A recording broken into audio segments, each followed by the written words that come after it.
Hello la tribu, j'espère que vous allez très bien.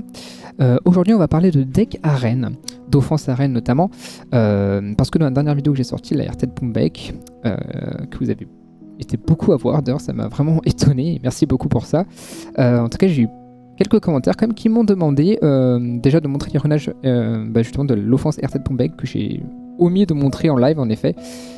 Donc je vais vous montrer ça et je me suis dit que j'avais pas fait une petite vidéo simplement pour montrer ça, ça allait durer 2 minutes, c'est pas très intelligent.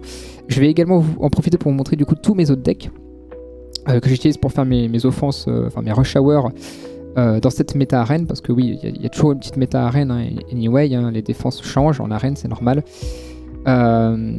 C'est avec ces decks là d'ailleurs que j'ai réussi à faire mon premier G2. Alors vous fiez pas trop au win rate qui est un petit peu calamiteux. En offense, je parle notamment c'est parce qu'en fait c'était la première fois que j'utilisais l'offense RT de Pumbleak. Je faisais plein de tests avec. J'ai fait aussi beaucoup de tests avec une autre offense. Vous verrez ça tout à l'heure. Et puis voilà. Juste avant qu'on commence à parler de tous ces petits decks machin truc.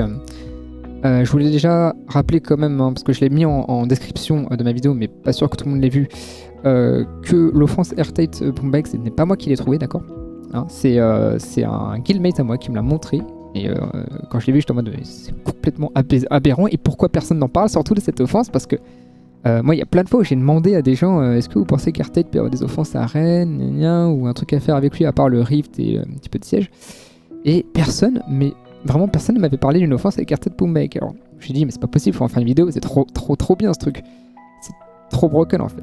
Donc voilà, gros big up à Sylph qui donc m'a montré cette offense, et puis gros big up à vous tous pour avoir autant regardé la vidéo, liké et commenté, c'était vraiment incroyable pour moi, je m'attendais vraiment pas. Moi là-bas j'ai sorti une vidéo juste pour le fun, donc voilà. Bon, maintenant on va passer au runage et au deck surtout. Alors voici donc mes decks actuels. J'en utilise 4 généralement, plus 1 ici, mais ça c'est pas tout le temps. Ça c'était mon ancienne offense Airtight, on en reparlera un petit peu après, peut-être qui pourrait intéresser ceux qui n'ont pas Pumbleak, qui veulent une petite offense Airtight qui est un peu plus lente, même beaucoup plus lente, mais au moins qui est safe. Donc, et qui est très forte notamment en interserveur. On en reparlera tout à l'heure. Donc, la première offense, je vous la présente plus. Il y a une vidéo entière dédiée à elle. Je vais juste passer vite fait sur les runages. Donc, runage très simple. C'est une offense en plus qui est vraiment no-brain. Elle est très simple. En termes de runage, vraiment, voilà, 125 de speed parce qu'en gros, il faut être juste speed tune à Satiana. Voilà, c'est très simple. Ma Satiana a plus 186 de speed. Bon, c'est pas une speed énorme, mais c'est parce qu'elle va être en swift wheel, idéalement. Et surtout qu'après il faut speedtune vos mobs derrière. Donc plus vous mettez une Tiana rapide, plus il est dur de bien speedtune les mobs derrière, tout en étant sûr qu'ils vont faire assez de dégâts, notamment Pumbleak. Moi avec mes runages, c'est le meilleur truc que j'ai pu faire. Peut-être que si vous avez des grosses runes bien plus puissantes que les miennes, ce qui est pas très compliqué en soi, vous pouvez faire une Tiana beaucoup plus rapide. En soi la speed, il n'y a pas de problème, hein. Vous pouvez faire une Tiana à plus de 226 de speed si vous êtes trop fort. Et tant que c'est speedtune derrière et que ça fait assez de dégâts, ça marche. Et c'est mieux, hein. Plus vous faites une Tiana rapide, mieux c'est. Voilà. Ça, c'est pour la Tiana, donc c'est assez simple, un runage basique. Donc Pumbleak, je vous le remonte vite fait, voilà. Un maximum d'attaque. Taux critique, donc 86, mais vous pouvez avoir moins, c'est 76 minimum, parce qu'on a le lead taux critique. Donc voilà, c'est simple. Le skill up, vaut mieux avoir cette skill up évidemment, un petit peu. Un minimum, moi il est skill up comme il faut là, pour avoir tous les dégâts en plus. Je crois que ça rajoute 30% de dégâts là, avec les 4 skill up. Donc voilà. Un galion, pareil, speed tune. Double shield wheel. Tac tac. Et le Airtight en view wheel, voilà la base. Donc il faut qu'il y ait un mob en shield dans l'enfance. Là, moi c'est galion en l'occurrence, ça sera souvent votre galion certainement, pour donner les stacks Airtight. D'accord ? Voilà, c'est pour donner les stacks Airtight. Il en aura 3 au début de France, c'est ça. Il en aura 3. Voilà. Ça, c'était pour les runages. Je vous montre pas l'offense. Il y a l'autre vidéo qui est bien plus détaillée. Ensuite, deuxième offense, c'est celle-ci. Ça, c'est parce que je ne savais jamais comment taper les Psamat. Les Psamat, j'étais toujours en mode, mais c'est trop chiant, ça me défonce. Et j'ai rien pour contest speed en général. Donc voilà, ça quand il y a des Psamat et pas mal de mobs hauts à côté, notamment voilà, peut-être des Pra qui peuvent être à côté, des Abelio, c'est vraiment bien, vous lancez ça, vous mettez en auto et hop là, pas de souci avec ça. Je vais essayer de vous trouver d'ailleurs en fait une défense à faire avec ça pour vous montrer en temps réel, donc je vais chercher ça. Voilà, donc ça c'est typiquement une offense qu'on peut s'amuser à taper. Hein. Vous voyez, un Psamat, 2 mobs hauts, des trucs assez tank en plus. Enfin, un tank, ça fait un peu de dégâts, mais normalement il fera pas trop de DPS là. Il y a qu'un mob feu, mais il est pas dangereux. Donc ça, normalement, vous voyez, vous faites un petit combat. Tac, tac, tac, tac, tac, tac. Vous lancez en auto. Vous faites pas chier, hein, vraiment en auto, tac. Vous pouvez même choisir de focus par exemple ça. Vous voyez. Donc c'est pas l'offense la plus rapide. Clairement pas. C'est pas rapide, mais ça fait une offense qui est relativement assez safe. Moi vraiment j'ai dû derp une fois à tout péter quand j'ai attaqué avec ça.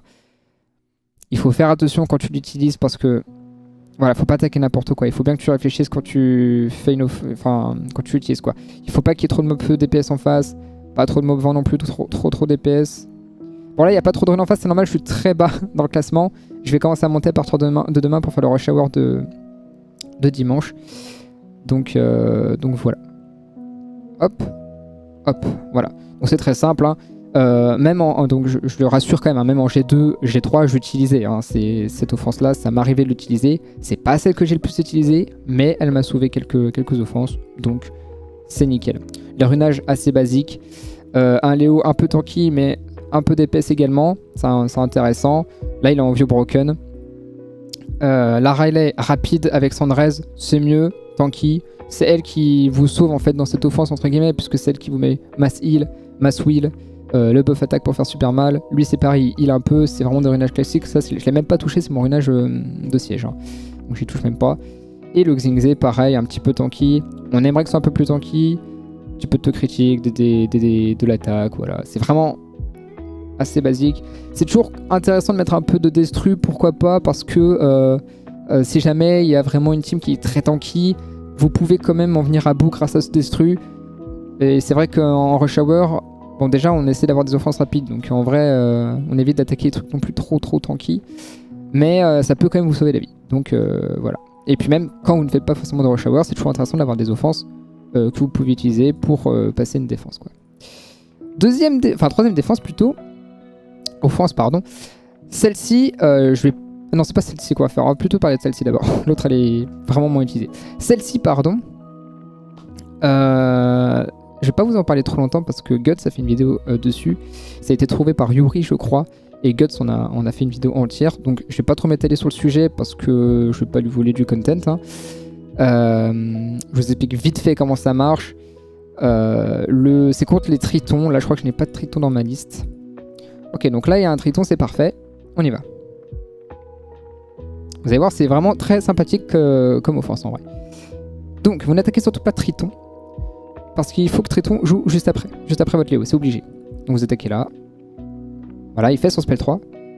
Et là, en fait, même s'il m'a réduit Konamiya, mon Konamiya en fait est en double Nemesis Wheel.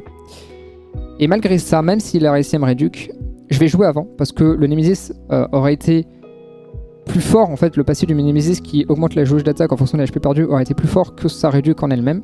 Donc il joue. Hop, on booste TB le Lucian. Et on le met faire un petit buff attaque. On fait ça.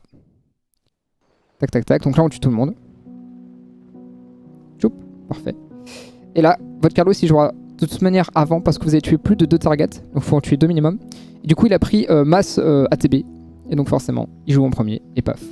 Et ce qui est très bien aussi, c'est que ça counter également les Abelio. Parce que Abelio, justement, quand vous tuez 2 targets, même si son passif proc, lui, il aura proqué qu'une seule fois son passif qui met à 100% ATB. Vous voyez? Alors que vous, comme vous avez tué 2 targets, votre Carlos, lui, il va gagner 2 fois 100%, donc 200%. Et donc il jouera quand même avant le Abelio. Et il pourra aller détruire le Abelio instantanément derrière. Parce que normalement, Abelio, vous l'avez mis assez low avec votre Lucian, on espère. Je vous montre vite fait les runages que j'ai. Donc il y a un Carlos qui a beaucoup d'attaques justement pour péter l'Abelio facilement. Parce que l'Abelio c'est un mob haut, donc il faut quand même pas mal d'attaques. Avec un peu de critique. Capé hein, d'ailleurs, parce qu'il a aussi un lead de critique. Voilà, on cap. 76 minimum donc de critique. Un peu de DCC, mais en triple attaque. avec des PV. Moi j'ai mis PV parce que il faut quand même qu'il tank un peu, parce que parfois ça peut vous arriver qu'il soit seul face à l'ennemi, face à 2-3 mobs, enfin non, 2 mobs qui restent en vie, et du coup il faut qu'il puisse tanker pour survivre quand même. Donc voilà, le Carlos. Le Lucian, Fat Lucian. Vraiment le plus fat que vous pouvez faire. Moi c'est pas le meilleur du monde honnêtement, hein. Il mériterait plus d'attaque. Le DCC est cool. Mais du coup ce qui est bien c'est que vous pouvez faire vraiment un gros Lucian, parce que vous n'avez pas besoin encore une fois du centre crit. Vous n'avez besoin que de 76 d'autocritique. Donc ça vous permet de faire un Lucian qui tape très fort. Donc c'est cool. Le Léo c'est le même. C'est vraiment, je me fais pas chier, c'est exactement le même que tout à l'heure. Et le Kona c'est le plus important en termes de ruinage. Un Kona 2 étoiles c'est important. Pourquoi? Parce que justement il faut qu'il soit low HP, pour que quand Triton fait son passif machin, enfin fait son spell 3, il réduque, mais comme vous n'êtes pas avec beaucoup d'HP, vous gagnez assez d'ATB. Bref, je vous laisse aller voir la vidéo de Guts pour bien vous expliquer, et lui vous montre bien plus d'exemples d'offense que moi. Donc vraiment allez voir, je vous mets un lien dans la description, pardon, et comme ça vous pourrez voir de vous-même et ça sera bien mieux. Oui, il existe aussi une alternative à cette offense, c'est avec Théon. Théon 3 stars, niveau 1, vraiment, hein, encore une fois pour la même mécanique de être pas très tanky, mais je vous laisserai aller voir la vidéo du coup de Guts pour comprendre. En tout cas c'est pour contrer les Wunsa, mais il y a un runage qui est un peu plus, enfin c'est pas le même runage qu'avec Kona, donc je vous laisse aller voir la vidéo. L'offense que je vous parlais tout à l'heure, que j'ai squeezé vite fait, c'était celle-ci. En fait c'est l'offense qu'on utilise limite une fois par rush, et encore ça dépend, parfois tu l'utilises même pas, mais en fait c'est tout simplement quand t'as un Léo Lucifer, tu utilises ça en fait. En général tu utilises juste ça, ou que tu as un Léo en face et des mobs très rapides derrière. Et donc, du coup, parce que moi, normalement, quand il y a un Léo, en général, j'utilise quand même cette offense parce que elle est assez rapide, Matiana. Parce que quand c'est un Léo avec que des mobs très tanky derrière et qui sont pas très rapides, bon, je prends celle-là comme offense. Mais parfois, ça arrive d'avoir un Léo et quand même des mobs rapides derrière. Et vous faites cette offense en fait. Cette offense avec la Bastet. Léo va taper la Bastet. Bastet, pareil, double Nemesis Wheel. Paf, elle joue en première, elle booste ATB tout le monde. Moi j'ai Valentis pour faire un contrôle AOE si je peux le faire, parce que parfois il y a des mobs vous savez qui peuvent gagner de la TB s'ils sont Nemesis gna, donc on fait attention à ça quand même. Et sinon après Lucian joue, il fait son spell 3, c'est fini, etc. Les runages c'est les mêmes, hein. C'est le même gros Lucian, c'est le même gros do Carlos, et puis voilà, hein. Assez simple. Je suis pas sûr que je réussirai à trouver une offense avec Léo là dans le coin, et ça par exemple c'est la typique offense Léo où justement je peux utiliser cette offense vraiment très simplement. Après, on peut s'amuser à tenter quand même avec cette offense, peut-être que je la passe. Ça dépendra des dégâts de mon Lucian, mais on va voir, il y a quand même 2 mobs vent. Enfin, il y a un vent et un haut. Là, vous voyez, hop, il a attaqué ma Bastet, je joue en premier. Là, il y a peut-être du Nemesis quand même dans le tas, donc dans le doute, je fais pas de bêtises. Et là, Lucian, il joue. Hop, on a one shot qu'un, mais c'est pas grave parce que regardez, normalement, ce qu'on va faire en fait pour être plus chill, c'est qu'on va tuer en fait le mob feu parce que c'est le plus gros danger. Et là, à partir de là, lui, il va juste finir la game parce que hop, il va prendre toujours la TB et puis c'est fini. Tac.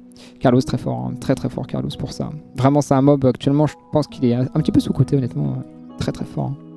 Même en RTA, je pense qu'il peut être vraiment sympa. Faudrait que je joigne le mien d'ailleurs, en RTA. Ok. 5e offense, c'est celle-ci. Alors celle-ci du coup, toujours pas très free to play, mais voilà. Celle-là, je l'utilise très peu maintenant, hein, de moins en moins, mais elle est utile par exemple, notamment contre ces défenses-là. C'est-à-dire que c'est des défenses que je ne peux pas pongback parce que ça sera trop rapide à cause de la Syrah Bastet. Je peux éventuellement faire celle-ci, mais c'est pas très safe parce qu'on sait jamais, la Macha, ça peut faire des grosses dingueries. Ça, on peut pas le faire évidemment. Ça non plus, et donc forcément je fais cette offense là. Vous allez voir, c'est assez simple, hein.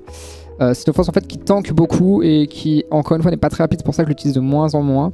Bon là elle derp, mais hop, normalement on fait ça comme ça,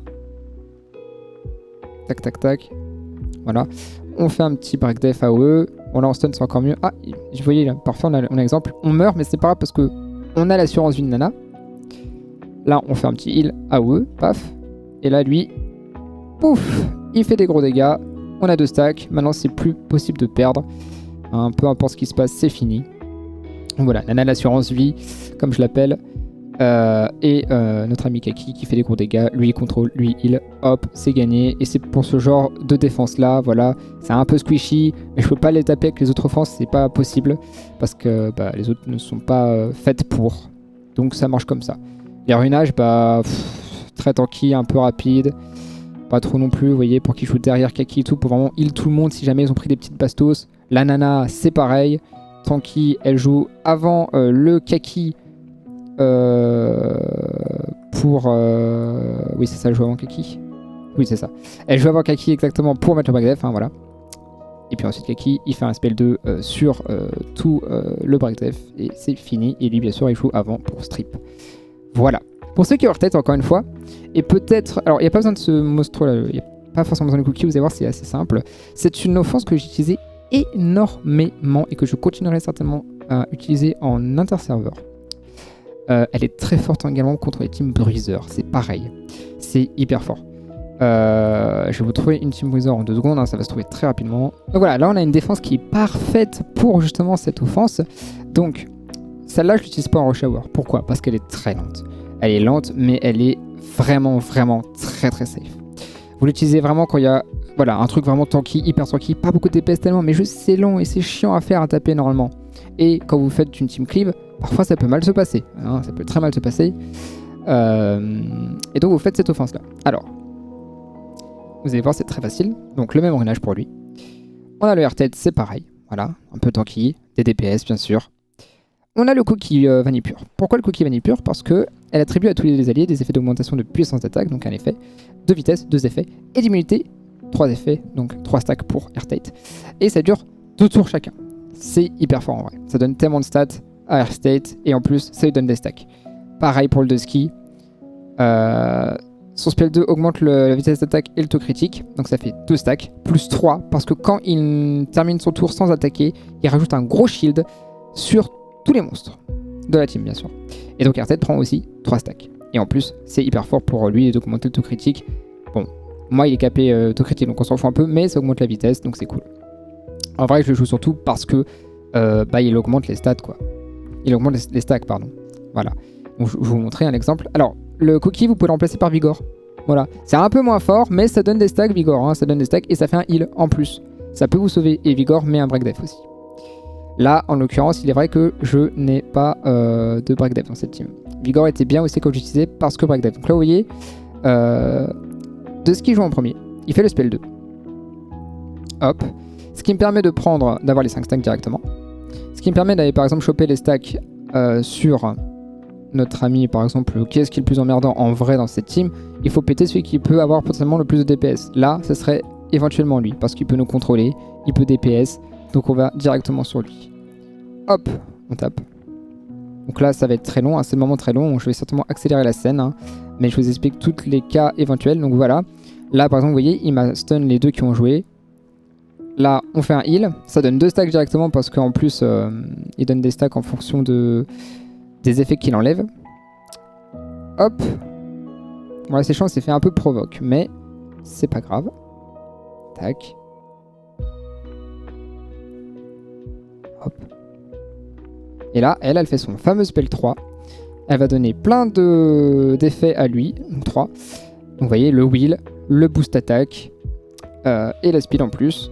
Et là, il a encore 5 stacks. Il peut retourner sur Carnal. Il a un buff attaque de 2 tours. Donc il l'a encore, même s'il fait rejouer après ses 5 stacks. Il tape. Et là, on met du 46k. Et lui, il est là pour plier le game derrière. Et Reblood, vous faites ça pour tous les mobs. Alors oui, je sais, c'est très lent. Mais c'est quand même relativement safe. Et notamment l'interserveur, si vous avez le temps. Parce que c'est vrai que c'est du temps, ça demande du temps, mine de rien. Mais si vous avez le temps, l'offense, elle est vraiment Gucci. Voilà. De toute manière, je ne vais pas finir l'offense, vous avez compris le principe, les amis. Et donc, en fait, c'est très simple dans cette offense. Vous éliminez un par un ce qui est le plus chiant. Là, c'était Carnal. Là, en vrai, vous pouvez aller... Là, en soi, finalement, plus rien n'est vraiment chiant. Mais dans l'ordre, je dirais qu'il faut quand même aller sur Léo parce que celui qui a le plus de DPS. Après, lui, on s'en fout clairement. Vous allez sur ensuite Abelio et vous finissez par le Alphas. Parce que l'Alphas, on s'en fout, il faut aucun dégât. Il peut stun, certes, mais bon, c'est plus trop en danger. Je vais arrêter l'offense là. Vous avez compris. Ça, interserveur.